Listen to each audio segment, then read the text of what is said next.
Hello, world singers. My name is Brooke. And I'm Tyler. And this is Cosmere Conversations.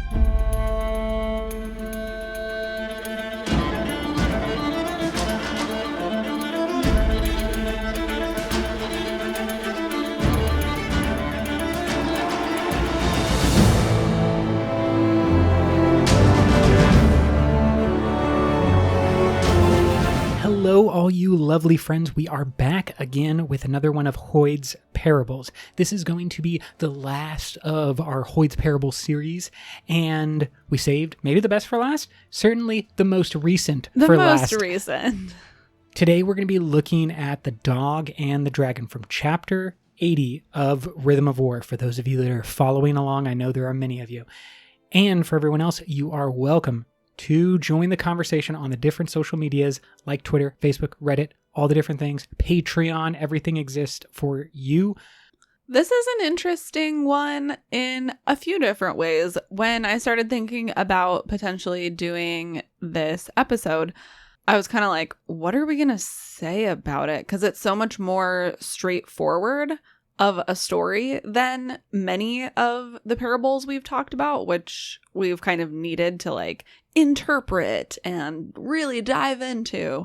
And this one felt a little bit more on the nose, which I think is the case, but it's actually very interesting to take a look at this story at the end of this parable series and see the ways in which it is different from the previous parables and the way that it sort of comments on the fact that Hoid tells these parables and what he's doing with them and what they mean. And then, of course, in a super meta way, commenting on Brandon Sanderson telling stories to all of us. And then us repeating and breaking down those stories. I agree that this is more direct of a parable or one of the stories that Hoid tells. And in the last episode, when we went 7 layers deep on what the moon could possibly be, to me, the most interesting thing about this story and what makes it stick in my mind as like something important that happened with a capital I is the setting and kind of the scene that is existing around Hoid and Kaladin in this moment. I think the chapter on a whole is super important and is one of the most memorable scenes from the book and is like one of probably the biggest scenes for the Cosmere fandom that like people remember and go back to and quote from. So sort of the environment of the story is super important. The story itself, like you said, is not going to go 7 layers deep, at least as far as we know at this point. Let's do a little bit of background and then we can dive into the story proper. This is coming towards the end of Rhythm of War. Kaladin is at his near lowest point, if not his lowest point. He is trapped in nightmares that are horrifically realistic, a torture device devised by Odium to break Kaladin from the inside. Now, I have an interesting speculation about how that was pulled off magically, but let's hold that and just with the history. Kaladin is, having dreams of being covered in creme, buried alive, and living in an eternal darkness, friends dying, horrific shrieks, all the kind of 101 terrible stuff. Yeah, pretty bad place 101. He is, while we have seen Kaladin be very low, certainly this appears to be the lowest that Kaladin has ever been. Kaladin would be really good at limbo. They're like, how low can you go? And he's like, I can just keep going lower, guys. You thought I was at my lowest point? I'm going to keep going. You thought bridge 4, me standing on the edge of a chasm about to jump in? No. Not the lowest point. It's deep. He is very, very low. And then we have this quote. A glowing arm plunged into the creme, burning it away like vapor. A hand seized Kaladin by the front of his vest, then heaved him up out of the pool. A glowing white figure pulled him close, sheltering him from the wind as it hauled him the last few feet towards the light. End quote. And Kaladin then remarks that there is, quote, another person among the shadows and lies, end quote. And then he also notices that, quote, the figure drew in color, the light fading away, revealing wit, end quote. Now, wit encompasses both of them in a bubble, and I use that phrase purposefully, but kind of a bubble of warmth that is seemingly like a force field keeping out the nightmare. And then we have all of these interesting descriptions that accompany Wit's entrance. Most importantly, I think, is the figure drawing in color or appearing to draw in color. Yeah, of course, we can't see a reference like that without thinking it may have something to do with Awakening and the Nelthian magic system. Because we certainly have the distortion of light that is created by the God King, but have we seen any other types of bending of light with maybe characters like our Returned? I don't remember like a heightening that says really specifically, and then light distorts around you, except for the God King, which would be the 10th heightening. I mean, this doesn't seem like that. Correct. But it seems like something. Yeah, but it seems like something. I definitely think that, a high amount of investiture, Hoid would have to be doing something or existing in some realm where his investiture is basically fighting that of Odium's and like conflicting with Odium's. It's a weird situation that I think we could speculate about a lot. Let's go just a little bit further and then we'll talk more about this, because Wit then says about this whole nightmare scenario that, quote, "this isn't playing fair," end quote, referring to Odium. Like, Odium isn't playing fair. Yeah, by doing this. And then Kaladin asks Wit, how is it that we are both here? And Wit replies that neither one of them is actually here. Quote, "This is another planet, or it looks like one, and not a pleasant one, mind you. The kind without lights. No stormlight ones, gaseous ones, or even electric ones. Damn place barely has an atmosphere," end quote. And then he also comments that, quote, "it's hard for shards to invade minds like this, except in a specific set of circumstances," end quote. Okay, so that was a bunch of quotes that we've kind of thrown at you all at once. We tried to break them up a little bit, but I think the collection of this different information that we get about what Hoid looks like when he is entering this place and creating this little bubble around them, and then his description of what we believe to be Braze. Yeah, he seems to be referring to Braze, but like obviously they're not actually on Braze. Odium has somehow invaded Kaladin's mind and created a fake Braze, apparently. So then, because I was thinking maybe Wit is traveling through the cognitive realm and somehow they are both actually on Braze, but I don't think that's the case. But then it is like, what is the nature of this weird magical dream world, and why is it like not playing fair? And then how is Hoid able to access it? Okay, are we ready? Okay. You're gonna jump into your crazy corner? Time for the Cosmere Conversations Crazy Corner with Tyler. I think that this is, because of the information we get earlier, a conversation between Odium and Moash, when Odium implies that he is going to use Moash to attack Kaladin. Like the connection between them. Capital C connection is where I'm going with this. I think that Moash's connection to Kaladin is so strong that it would be considered a capital C connection, that it is part of the fabric of both Kaladin and Moash. Okay. And that connection is then interrupted or hacked by Odium, because Odium is connected to Moash. Okay. So Odium goes through Moash using the capital C connection to get to Kaladin to present an image of where Odium is on Braze. Some speculation that Odium's physical body, Race's physical body, is the thing that is trapped on Braze, and that it is a spiritual connection through Rashar and to Rashar. And so basically it's like taking the experiences of physical body Raisa, channeling them through Odium's power into Moash over to Kaladin, and then projecting that around Kaladin, creating the nightmare. Why do you think that Raisa is on Braze? I feel like there is not a lot of evidence that the physical body is on Braze, especially because it's seemingly on Rashar by the time that he dies. Yeah, I mean, it seems like I think we've talked about this before, when a person becomes a vessel, their body is assumed into the spiritual realm, I guess, and then it reappears in the physical realm after they die / after they are no longer a vessel. So I don't know why Odium would be any different. Only trying to make more connections to the fused being trapped on damnation. If like a large and part the heralds are there. And so like if a large part of Odium's power, maybe not the physical body, but like something about Braze and Odium. Yeah, he has more power there. Yeah, strongly connected. And so that was only trying to say that it seems like they're on Braze, but Kaladin's not on Braze. So then I'm just working backwards to get who's the closest thing to Braze. And that's either the Heralds, which also have big, strong capital C connections to a bunch of these players. The Fused, who don't really seem to have a connection to Kaladin in the way that would allow a hack.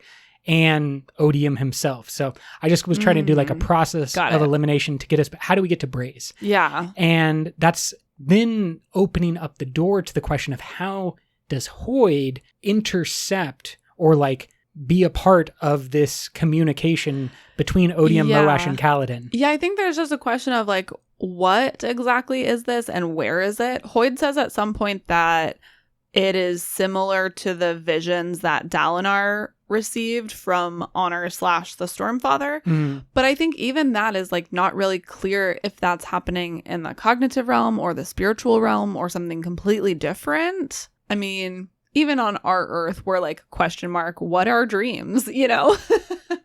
It certainly would be, or is, a demonstration of a kind of unique power that we haven't necessarily seen anywhere else. And Hoid seems pretty explicit about the idea that this is A, not normal, and B, somehow bending or breaking the rules about shards directly involving themselves with people. It's kind of like a weird question to me, because clearly the shards, cultivation, honor included, are all manipulating characters like Dalinar and bumping him around to move in a certain fashion. So like, why Dalinar but not Kaladin? Is there some like level of degree of importance? For a second I was gonna say like maybe the shard has to have a connection to a specific individual in order to show them a vision like this. Hence Odium, Moash, etc.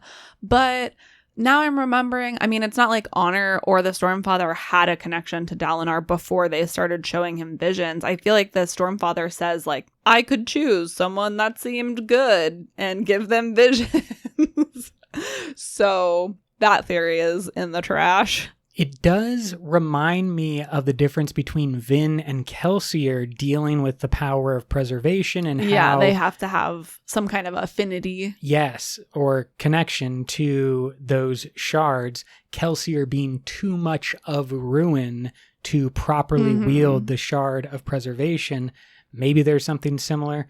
But I do think it's interesting that right now, at least Hoid considers Kaladin not important enough. He considers Kaladin to be like normal, and normal people aren't supposed to be affected by the shards in this way. Yeah. Speaking of normal, Wit is like, hey man, what's up?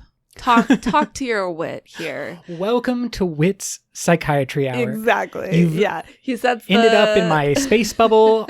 Here's the couch that I will present to you. Please lay down, rest your head, and tell me your troubles. And Kaladin is basically like, I am normal. Everything has been a lie.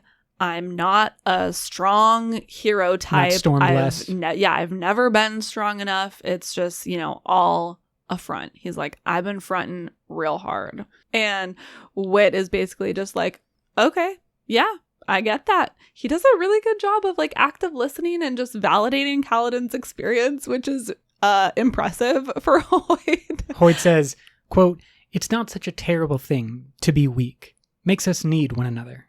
End quote. Yeah, and Kaladin's just like, you're not gonna like try to inspire me and, pat me on the shoulder and say, you can do it, kiddo, get back out there.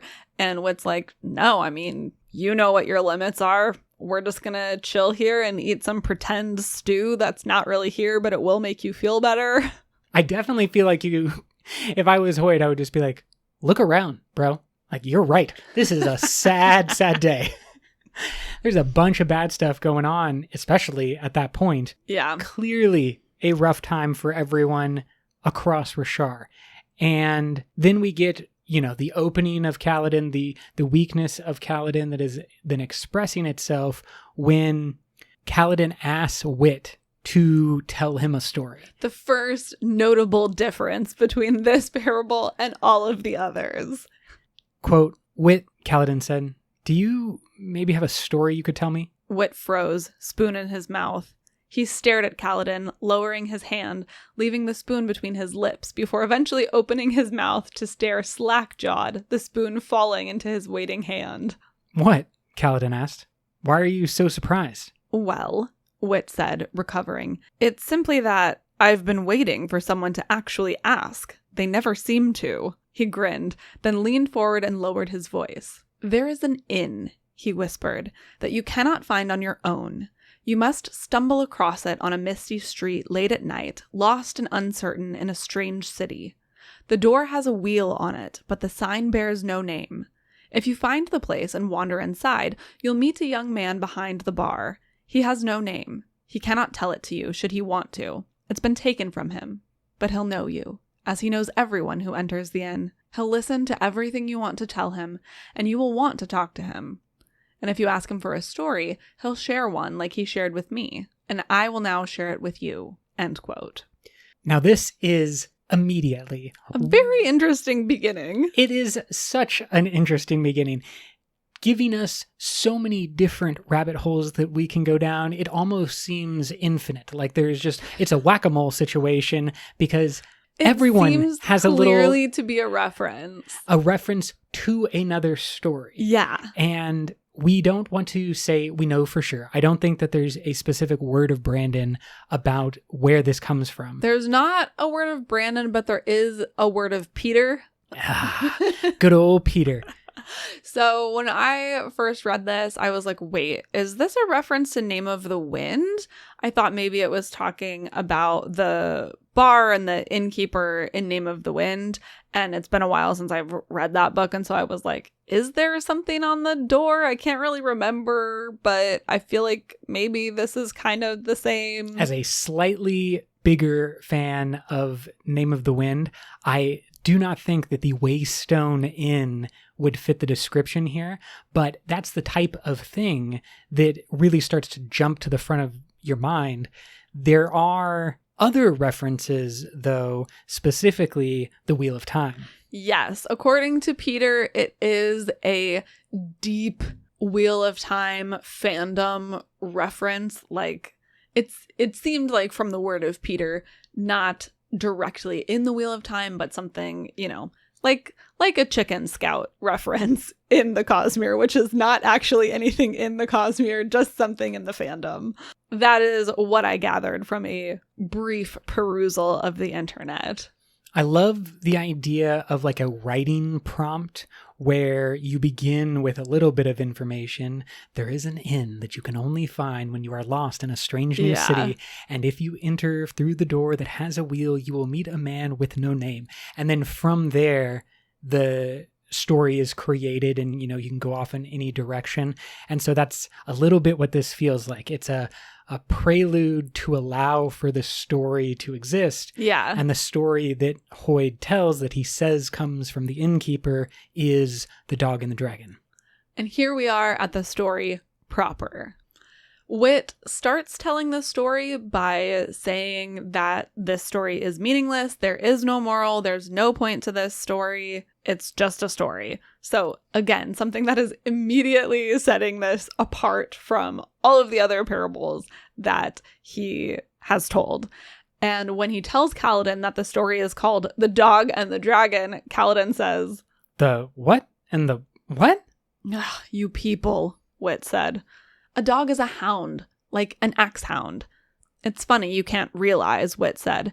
Humans will selectively breed for the same traits regardless of the planet they're on. But you can't be amazed at the convergent examples of domestication across the Cosmere. You can't know any of this because you live on a giant ball of rock full of slime where everything is wet and cold all the time. This is a dog, Kaladin. They're fluffy and loyal and wonderful. This, on the other hand, is a dragon. End quote. A giant ball of a rock full of slime that is wet and cold all the time. Are they talking about the Pacific Northwest? That is how I feel in the winter. There are a few things about this story that rereading was particularly poignant during this cold, dark winter time, but also an excellent description of dogs. And I love that for all of his flaws, Hoid is clearly a dog fan. Yes, he's definitely a dog person, although strikes me as more of a cat. I feel like cats would really like him. I think that would be the weird aspect, is that Hoid is a dog person, but cats like him. Yes. In the story, a dog living on a farm sees a dragon flying overhead and is mesmerized and becomes enamored with the idea of elevating beyond his own position as a lowly dog to become something mighty like a dragon.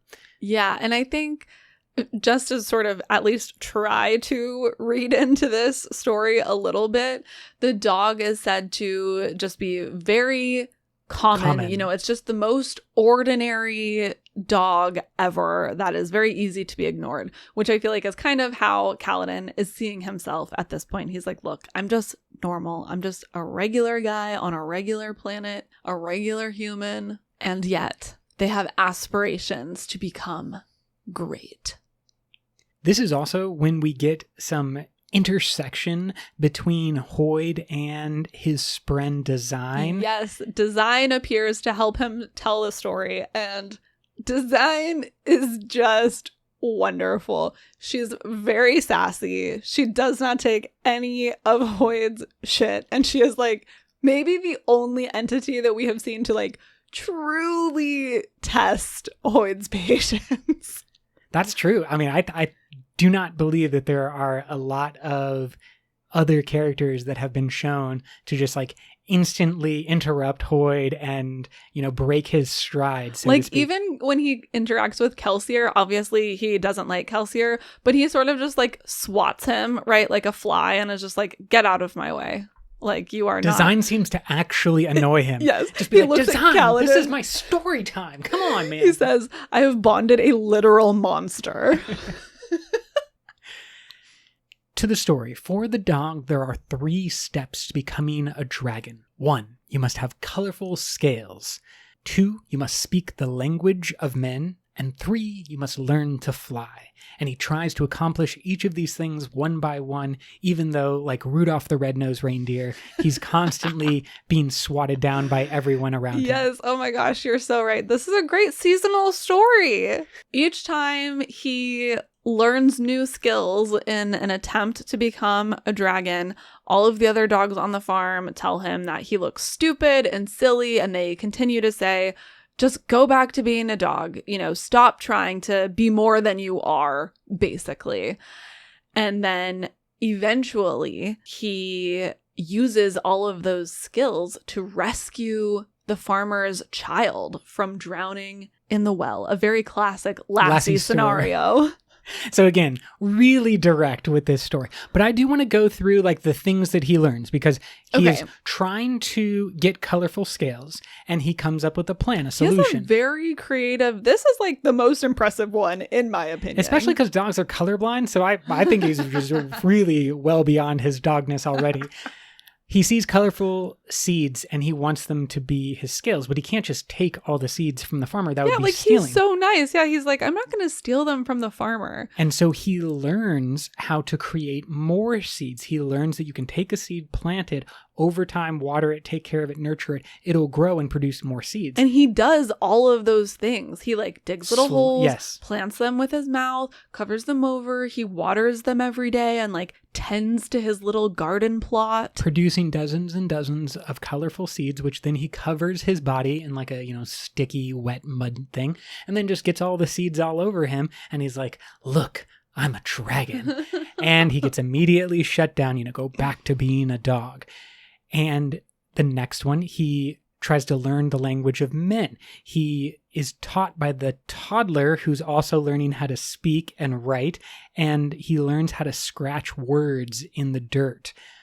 His friends hate him. Why would a dog ever need to know that? That's not the useful bellowing of a dragon. What is writing? Go back to being a dog. To learn to fly, he but he sees the pulley system that's used in the barn to lift up the bales of hay.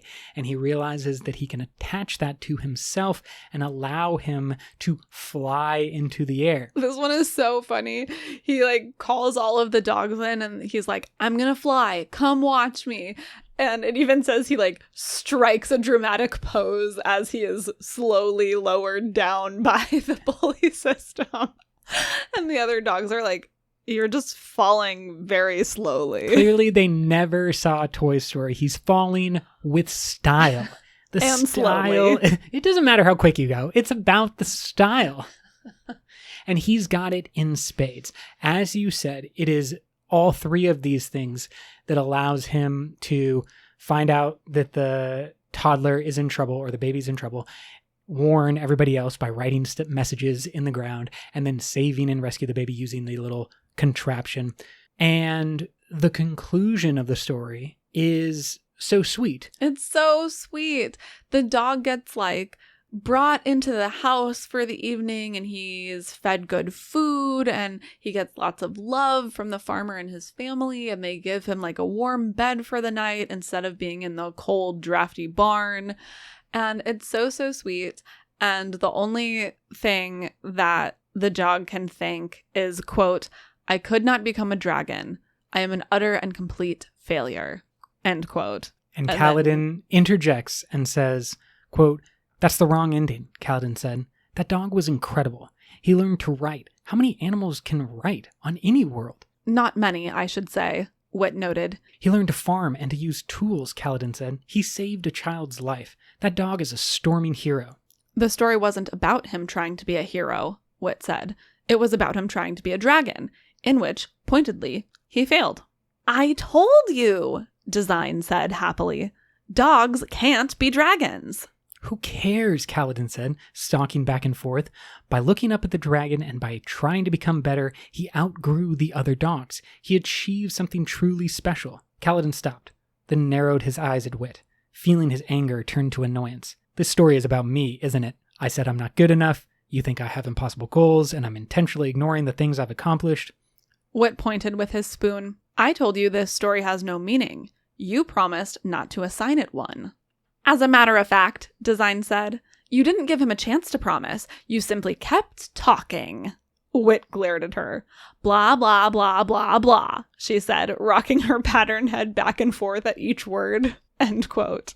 There are also some very amusing reactions to the story in the duration of its telling. One being that Kaladin is very confused by many of the images that Whit is showing him, like the still green grass and the fact that their barn is so flimsy and not made out of stone. Their silly wood barn just hanging out there in an open field. That's going to get knocked down instantly, you dum-dums. And then Hoid also has a very interesting observation, which is that he says that his storytelling is much easier. Basically, now that he has become a light weaver, previously he's had to sort of use suggestions and, vague shapes of things and rely on other people's imaginations to really get the storytelling experience. And now that he has light weaving, he's like, it's kind of too easy. Yeah.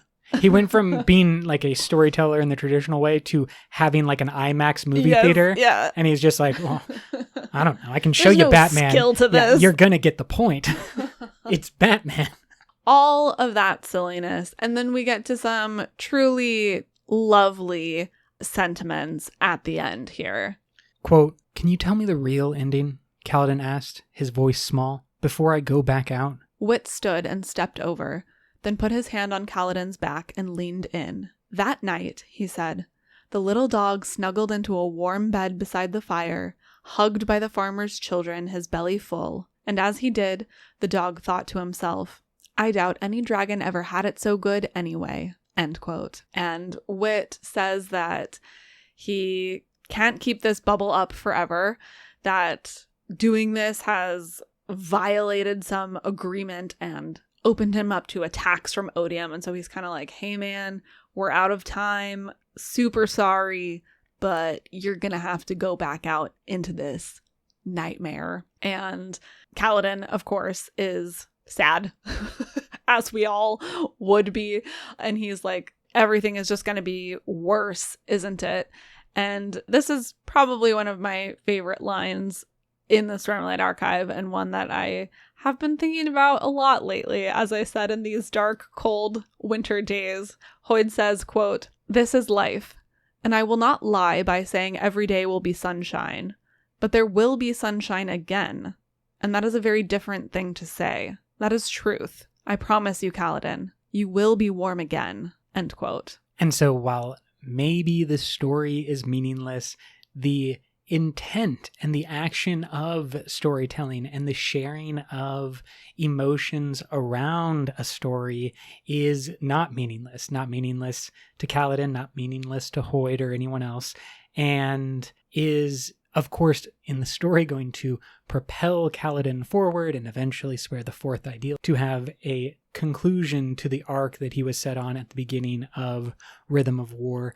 And I love that juxtaposition between what we had last week, which was a story that was told very briefly, but then we read incredible depth into and speculated a lot about the meaning and the intent and the allegories.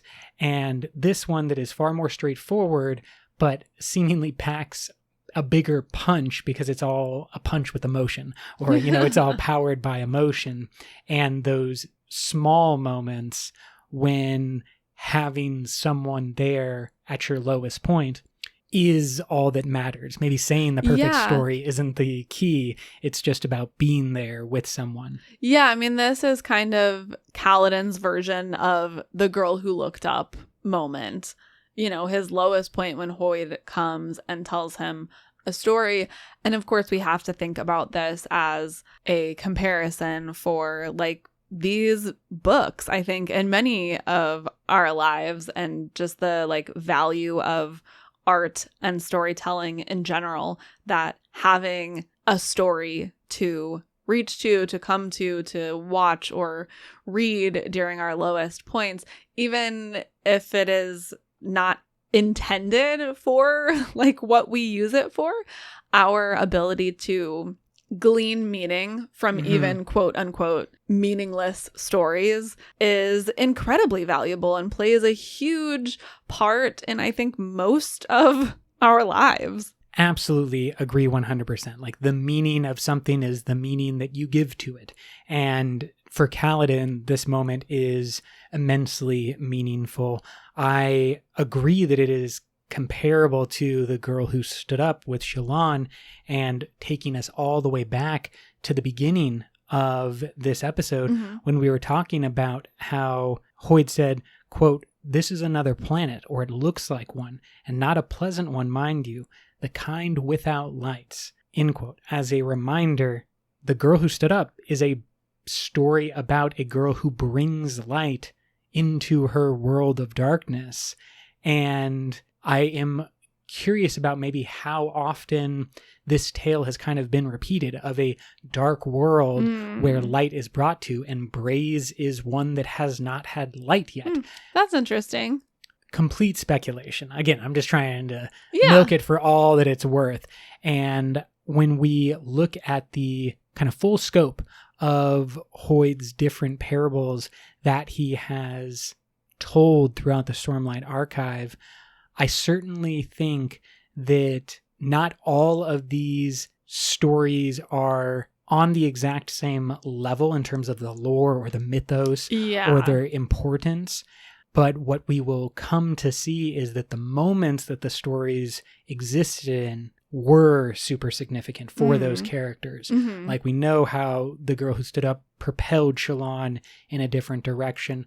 But we should also look back to when Fleet and Wandersail were told as well as other moments of propelling the characters forward, just like this one is propelling Kaladin forward. And I think that's really kind of the big takeaway that I see from doing all of these at once and kind of reviewing them all in one place. Sort of on that note, I'm interested to see what the significance is of Hoid's flute. I know that seems like a weird thing to say right now, but I was just thinking about it because doesn't Kaladin get the flute during one of those first stories? No, I don't think it's Fleet. It's got to be Wandersail. Correct. That is when the flute is gifted. And it's been referenced, many times over the books, even though it really hasn't done anything. And even in this story, when Hoid starts telling the dog and the dragon, Kaladin's like, "Oh, you found your flute." And Hoid's like, "No, you idiot. This is a dream. Like, I don't have my flute. It's a pretend flute." But just that fact that it comes up again, and it comes up in all of these stories, and like you're saying, all of these stories are sort of significant moments. I mean, I don't know. Obviously, it's a significant item in some way, and I just had to throw that in there. Correct me if I'm wrong, but I believe that the flute is lost on the Shattered Plains when they leave quickly, and then is returned to Kaladin from like a street vendor.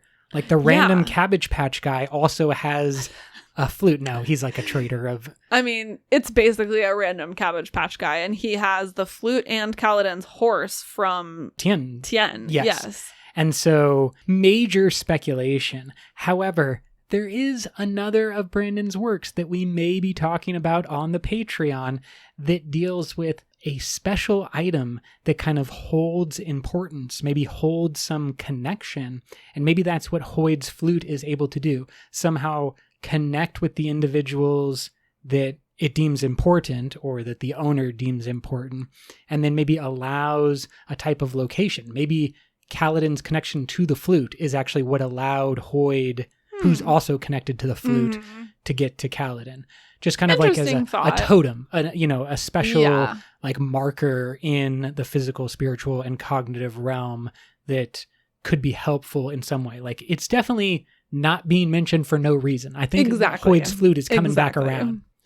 And when we see an item like Tien's horse, which has a whole bunch of other spiritual shenanigans going on next to the flute, I feel like that's the link that is most important, like telling us that both of those things are maybe similar. That wraps us for our Parable series. Now, a couple of the die-hard fans out there are going to be like, Hoid's told other stories. These are not his only parables. You guys basically just did Stormlight Archive review one more time.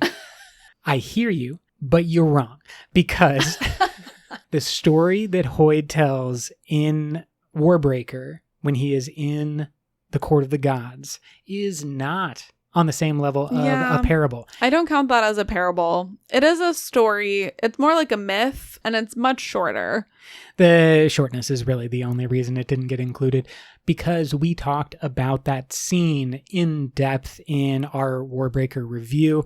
We also have another story that, while Hoid is not the teller, so it's not a parable, it is about Hoid, and that is called The Traveler, which we read a long time ago. Many ages ago. Yeah, I think in the 20s or maybe the 40s.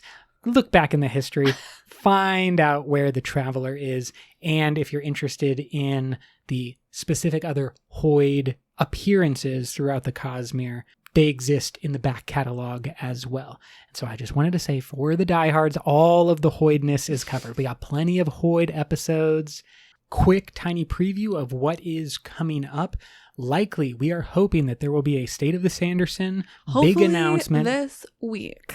And we will be diving deep into that, be doing a spoiler-filled Sanderson extravaganza for the Christmas time. There's a spoiler stream coming up as well, so we might do either one or both of those, depending on when State of the Sanderson comes out. So keep your eye out for that. It is a great time to be asking us questions, because even if you're not able to be at all of these events, if we are able to ask questions, we'll be asking questions from you, from fans, from the patrons. So hit us up if you have questions that you want asked.